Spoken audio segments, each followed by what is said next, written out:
जय Shri Ram. Income tax GST की दुनिया में आपका वेलकम है।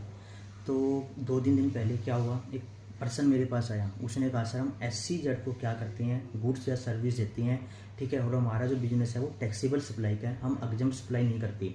तो सर SCZ में हमारे पास 2 ऑप्शन है। अगर हम LUT फाइल कर देते हैं तो गवर्नमेंट कहती है अब SCZ को सेल करते वक्त IGST मत लगाओ। LUT फाइल अगर नहीं किया तो गवर्नमेंट क्या कहती है, उस पर आपको IGST लगाना पड़ेगा। ठीक है, तो SCZ के केस में हमेशा IGST लगता है, वो इंटरस्टेट मानी जाती है, उस पर कभी भी C और S नहीं लगता। ठीक है, तो उसने कहा सर जब हम SCZ को सेल करते हैं विद LUT जिस पर GST नहीं लगेगा, SCZ को सेल करी विदाउट LUT तो GST लगेगा। तो सर हमें ये बताइए, हमें ई इनवाइसिंग कौन से केस में करनी पड़ेगी, पहले में, दूसरे में या दोनों केस में? तो first of all e invoicing आपकी टैक्सेबल सप्लाई में एप्लीकेबल होती है। एग्जम्प्ट सप्लाई अगर आप करते हो, इट मे बी गुड्स और सर्विसेज, तो उस केस में e invoicing will not be applicable. It is applicable only in case of taxable supply of goods और सर्विसेज। तो आप क्या करो, SCZ को टैक्सेबल सप्लाई कर रहे हो और आपने मान लो सपोज करो एक एंटिटी है, उसने LUT फाइल किया हुआ है।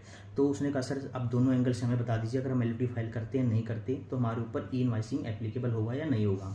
ठीक है, तो आप टैक्सेबल सप्लाई करते हो SCZ को क्या, और एसेट को आपने सप्लाई किया विद LUT मतलब विदाउट पेमेंट ऑफ IGST, तब भी आपके ऊपर ई इनवाइसिंग एप्लीकेबल होगी। लेकिन सर एक्चुअल में GST तो लगा नहीं। तो फिर मैंने उसको कहा आप वहाँ पे जब ई इनवाइस बनाओगे तो वहाँ पे आप सेलेक्ट करोगे SCZ विदाउट पेमेंट। तो ई इनवाइस पोर्टल से आपकी ई इनवाइस शीट निकलती है, एक्सेल में डाटा फीड करते हैं, उससे JSN बनती है। अब JSN पोर्टल पे अपलोड करते हो, उसके बाद आपका ई इनवाइस जनरेट हो जाता है। तो वहाँ पे आप सेलेक्ट करोगे SCZ विदाउट पेमेंट। वाई? क्योंकि आपने LUT फाइल किया हुआ है इन case of taxable supply.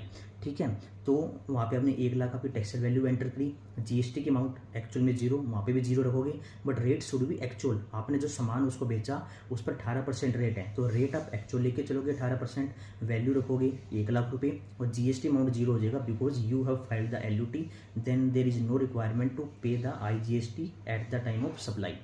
Second case, अगर हम सर उसने पूछा अगर हम LUT फाइल नहीं करते तो आप सेलेक्ट करोगे SCZ विद पेमेंट, देन आपको सेल पर IGST चार्ज करना पड़ेगा। तो वहाँ पे आप सेलेक्ट करोगे SCZ विद पेमेंट। तो सप्लाई की वैल्यू 1 लाख रुपये, that is taxable value, rate suppose करो 18% है, तो IGST हो जाएगा 18,000 रुपये। तो फिर मैंने उसको गाइड किया कि ये टैक्सेबल सप्लाई आप करते हो SCZ को, चाहे LUT फाइल हो ना हो, दोनों केस में you need to generate the e invoice.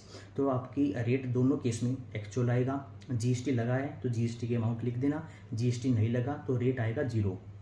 ठीक है, बट रेट दोनों केस में एक्चुअल आएगा। सेकंड, LUT फाइल हो ना हो, दोनों केस में ई इनवाइस बनाना पड़ेगा। तो उसने मुझे बोला थैंक यू सर बताने के लिए। Thank you. जय श्री।